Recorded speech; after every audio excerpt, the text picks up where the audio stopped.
یا رسول اللہ تیرے چاہنے والوں کی خیر۔ دیکھیں میں نہیں کہہ رہا ہوں معاذ اللہ نعت خوانی کوئی بیکار چیز ہے، نعتیں پڑھنا کوئی بیکار چیز ہے، بہت اعلیٰ چیز ہے، بہت افضل چیز ہے۔ آپ ایک نعت خوانی رکھواتے ہیں، میں کہتا ہوں 10 رکھوائیں، لیکن اس نعت خوانی کے مقصد کو سمجھیں۔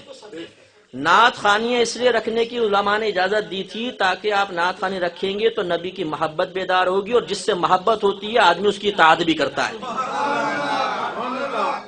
ہم نے اس اصل مقصد کو چھوڑ دیا، لہٰذا یہ گلے پھاڑ کے نعرے تو لگتے ہیں، غلامی رسول میں موت بھی قبول ہے، بہت اچھا نعرہ، یہ نعرہ بھی تو لگائے، غلامی رسول میں داڑھی بھی قبول ہے، غلامی رسول میں 5 وقت نماز با جماعت پڑھنا بھی قبول ہے، غلامی رسول میں علم دین سیکھنا بھی قبول ہے، غلامی رسول میں گناہ چھوڑ دینا بھی قبول ہے، غلامی رسول میں لڑکیوں کا پیچھا چھوڑ دینا بھی قبول ہے، غلامی رسول میں جھوٹ، فراڈ، غیبت، چغلی، ماں باپ کی بدتمیزی چھوڑ دینا بھی قبول ہے۔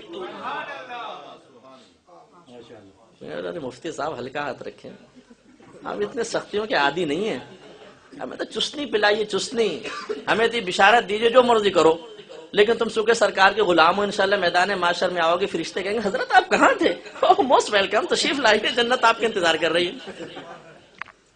یعنی ہم نافرمانی رسول کرتے رہیں، سرکار کو رنج پہنچاتے رہیں، ان کا دل دکھاتے رہیں، سرکار کے نام کا کھائیں، لیکن بات اس کے دشمن شیطان کی مانیں، اور پھر توقع یہ ہو کہ میدان معاشر میں عزت مل جائے، اعلیٰ مقام مل جائے، کیسے ملے گا؟